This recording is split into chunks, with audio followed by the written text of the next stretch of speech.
So I've played Alan Wake 2. My name is David Burdette, I'm lead editor with GamingTrend.com, and we received a special invitation a couple weeks ago to go and check out Alan Wake 2. We got to go to this really cool themed event, had some, if you've seen my Twitter, you've seen that they had like some cultists walking around. Occasionally I'd look up and boom, one is just sitting there watching me play the game. Pretty creepy, but that is just part of the atmosphere that was set up for the event that also translates its way to Alan Wake 2. And let me be clear with you, Alan Wake 2 is an experience. It's not just another game, it's not just another sequel. Alan Wake 2 is an experience, much like its original title was an experience. That's part of what makes it so special, and that's why I can't wait to get even more time playing it. I got to play it for about 3 hours. We spent the first half of our time playing one of Saga's missions, and then we spent the second part playing Alan's missions, and both left me just excited for where this sequel is going. Now, at the start, let me go ahead and say that what I was playing in these missions, while the story was great, what the threads that they were setting up were fantastic, I was experiencing them out of order, so some of the context is just not there. So it's really hard for me to speak on, oh man, this story thread's gonna be incredible, or this, like, man, they did such a good job with this, because I was lacking context in what the grand scheme of things, or what certain things meant. So if I'm playing Alan's mission, which was like 5 in, like, I don't know what happened in the other 4 completely, so I'm just guessing. But I can at least tell you a lot of what's going on. It retains that weirdness, that Alan Wake quality that we've gotten, that taste from like an X-Files, like a Twin Peaks kind of oddity thing where you're just like, what the heck is going on? I love that about Alan Wake, and I love that it's continuing to grab at that. My first mission, like I said, played Saga, and this one was really interesting because when you jump into the mission, like all your surroundings, you're like, man, this is the original Alan Wake.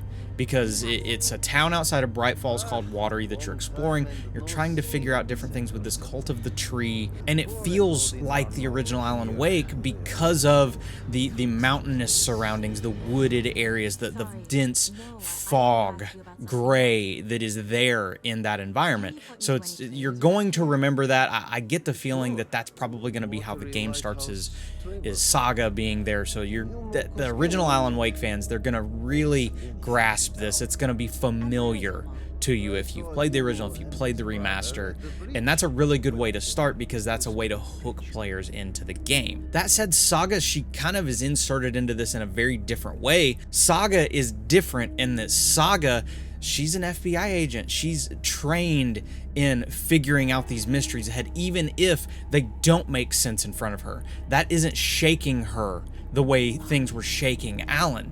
And so beyond that, she also obviously in combat, she's going to be able to fight a lot better. I'm not going to say that it's really is up to your skill level as to whether or not you're going to hit your shots, but Saga exudes this I can take on what's in front of me energy that Alan didn't have in the original game. I'm not going to say that he couldn't do things, but he certainly felt more panicky in the way he had to approach things just because he was just out. This was not in his wheelhouse to handle. With Saga, she's also going to be going into these different places, talking to people and gathering information in a different way than Alan does. And that's because for her, it's about taking existing information and then putting that together to get to the next step of the next mystery, solving the one in front of her with the clues that she has. Certain dialogue points that pop up, you're going to know that I need to ask this question because it's going to give me more information to go on. And then once you take that information, Remedy's constructed this mind place, which is really impressive. It's pretty much like another instance of the game running over the top of your current instance of the game. So make sure, do not pause in combat to go to the mind place and solve anything, because the game is still running and you're going to get killed just like an online shooter if you go pausing in the middle of combat. In this mind place, you're constructing the case. So you're going to have your case boards, you're going to have your profiling section. And these, while they're not over the top in, oh, you really have to fit all these puzzle pieces together, you're going in there, you're clicking on picture, clicking on the pertinent information, the clues, and you're placing them in the right areas in this kind of pseudo puzzle where it's going to lead you into what you have to do next and help you to know where to go next. For instance, I had a conversation with some bikers on the outside of town to try to figure out where to go next, and talking to them gave me clues that I could use in the profiling about them to be able to know what question to ask next in order to progress the story. I like it because Remedy's not hand-holding you, but they're also not pulling so much information away from you that you can't solve this on your own. Now, I alluded to combat earlier, and after I talked to the bikers, I immediately ended up in kind of that section where there was a lot more combat, and it's just as creepy and tense as it ever has been, if not more, than the original Alan Wake. One of the first creatures that I encountered was one of the splitters that came in from American Nightmare. If you remember Alan Wake combat, you have to burn the darkness off of them with your flashlight before you can actually shoot them and take them down. With this splitter, he splits into two as soon as you burn the darkness off, so now you're having to fight two separate creatures. Suddenly something could be behind you, something could be in front of you, you're just dodging around and you're shooting, you're hoping to make it work. Something I didn't mention earlier in regards to the flashlight is gone is the recharging ability of it. Now batteries, you have segments on each piece of the flashlight, and now it's all about how many batteries do you have. I don't want to overuse something. Yes, in the original Alan Wake, you were really keeping an eye on, oh, do I have enough ammo to take on the next guy? This is really Resident Evil'd in the sense that you are going through here the survival horror aspect. It's the survivalness of, do I use a bunch of flashlight charges to get through this, or am I gonna take it slower and more methodical? If you're panic and start just going crazy with your flashlight or with your bullets, you're gonna be out of luck very quickly. The cool thing is the game does seem very generous when it comes to safe rooms and save areas, so I don't think you're going to end up in a lot of situations where you're just reloading half of the level back. Like it seems like everything is really good there. I'm happy about that. There were a couple of fights that I had that were really intense and tough, but I never felt like it was unfair. Like everything was just tense and up to me to figure out, again, almost a combat puzzle of how do I take this person on while not overusing the gear that I have at the moment. I know I keep talking about intensity, and man, Remedy has crafted a perfect environment and atmosphere for this game. This extends everywhere. The town of Watery is absolutely gorgeous in Saga's area. Again, it reminds me, it's like when I first played Alan Wake. You have these low light conditions where you can't see a lot in front of you. And it's amazing how you have games like, for instance, Cyberpunk that has so much light and everything there that just grabs at your senses. But then you have this where there's not a lot in your environment. You're walking through the woods. They're not having to just overload you with all of these bush physics and grass everywhere and whatnot. It's the lack of things that actually causes extra dread because there's a lack of familiarity. There's a lack of recognizable things around you to give you that comfort level, and that kind of makes things more frightening. Beyond that, the soundtrack, the sounds in general in this game are absolutely top tier. The latest Remedy behind the scenes for Alan Wake talks about the sounds of fear, and man, they have captured it in this. I know I mentioned the soundtrack while I haven't got a chance to really listen heavily to anything when it comes to it. It's just the gentle wail in the background of what's going on with the soundtrack that it leaves you on edge constantly.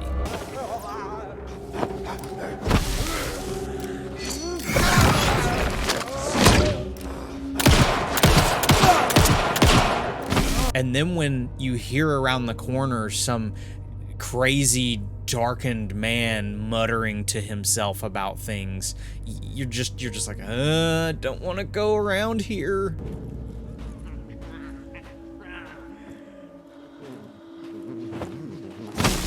FBI, show yourself! That, paired with the crackling of the forest, the natural sounds of the forest, it just leaves you unsettled. Continuing on with sounds, I don't know that I have been as satisfied in the sound of a pistol crack as much as I am with Alan Wake 2.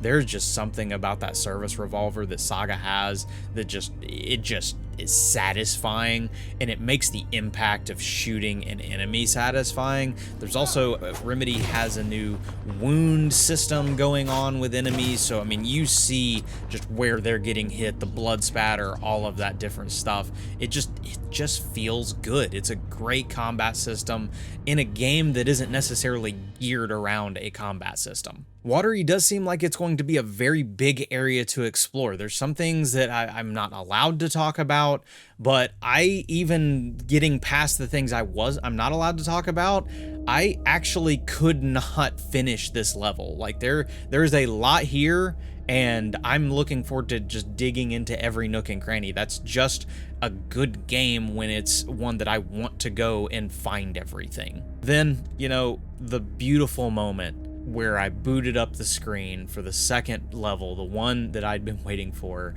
and Alan Wake is there in front of me, and I'm ready to control him finally for the first time. This is honestly one of the most breathtaking moments of the game, just for the sheer sake that, like, the level, you're in the dark place, and the dark place is taking on some of what's a part of your mind and you. And Alan, he's from New York, and this is a really dark, we went from the gray of the original Alan Wake to this is just dark night.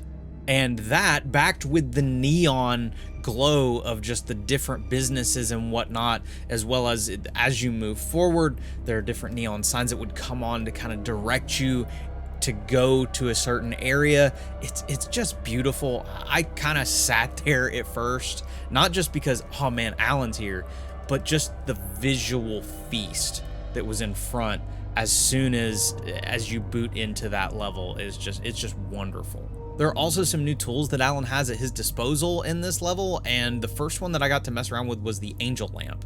This is sort of a wand that when you get to certain areas, you get a prompt that you can essentially grab the light from that area, and it removes different objects from your path. Like, it's not specific in terms of, oh, I know that this is the area where I need to go, because I actually got lost in the very opening area thinking that I was supposed to put the light back in a different area. But it's again showing off that when you remove the light, things change. The same with when you add the light back, things change. And it's cool that they're using this light effect to essentially just change areas completely. After I got myself unlost and was able to finally continue my way into the Ocean View Hotel, which, yes, that is a reference at least to the Ocean View Motel, although it's not exactly the same as the one in Control. This is where the meaty part of the narrative really kicks in. Now, you'll be happy to know Alan is still narrating these moments as you're going to different places, giving you those little hints in that Alan Wake way, and it's just wonderful. I don't always like it when characters are talking to me and telling me how to do things, but when Alan gives this overarching narrative that's kind of leading you in the right direction, you just love it. After encountering the first echo in the game, which is essentially lining up these balls of light in order to kind of generate a memory, it led me into these different areas of the hotel, and there were different things going on in different places. But the cool thing that Remedy has done is, even if you're in that place, until you know what the next plot element is for that place, you aren't going to see what happened and be able to get that next echo, recreate that scene. And they're taking what Alan does best, writing, and they're actually utilizing that as the other tool that he has in his arsenal, and that is rewriting the scene in front of him. To do that, Alan is going to have to first progress to these different areas, which are scenes. So for instance, I had a couple of different places where it would pop up and it would say like ballroom. That was one of the scenes that was in there. But in order to know what to do next, I would have to progress different parts of the story and receive these things called plot elements. It's very similar to Saga getting these different clues. And because of the way Alan functions, he is taking these plot elements. For instance, when I got to the ballroom, I was in the pre-show ritual plot element. So the showroom floor, the ballroom, all of the chairs were nicely lined up and everything. The curtains were still down on the stage. It was just a regularly set up ballroom. However, as soon as I got the haunted plot element and swapped that out with pre-show ritual, suddenly all the chairs were strewn across the room and the curtains were up, revealing Alan's writer's desk that's on the stage for some reason, as well as the ability to line up a new echo. This to me is just a technical marvel. It's almost like you have multiple instances of the game running over top of each other, because it's not just one different plot element, it's multiple of them. I was able to swap to haunted, and then I got another one after the ensuing fight called the devil. I swap it out, and suddenly it's not just the chairs strewn across the room, there are dead bodies everywhere of cultists, there is blood spatter everywhere, there's blood writing on the wall of a bunch of different things. It's crazy. It's hard to look at this as possible, and this is a true next-gen feature. I know we talked about how Saga's level, it really mimics the original Alan Wake. Wake's section is definitely much more survival horror, not just in the sense of it's more tense, but it's also just the subject matter is much more terrifying. It's very intelligently crafted though. This isn't just a bunch of jump scares. This is Remedy digging deep and giving you that existential dread that Alan is feeling in the dark place. The dark place is a dark place. So it makes sense that this is going to be a much more intense space, and Alan has a lot in front of him that he is going to have to conquer. I feel like I've just rambled on and on when it comes to Alan Wake 2, and whether or not you think things are good or bad by what I said, that is up to you. You have to take this information that I've given you and just go with it. As for me though, there is nothing this year you are going to play like Alan Wake 2. And when you do, it's going to be cover to cover. I have been waiting so long to play this game, and that is going to be soon because Alan Wake arrives on October 27th, 2023, and it's going to be available on PlayStation 5, Xbox Series X, and on PC via the Epic Games Store. If you have any questions regarding my experience with Alan Wake 2, feel free to drop those in the comments below and we'll see if we can answer them. Until next time, I'm David Burdette, lead editor with GamingTrend.com. I hope you have a great rest of the day, and hopefully you enjoy this Alan Wake 2 preview.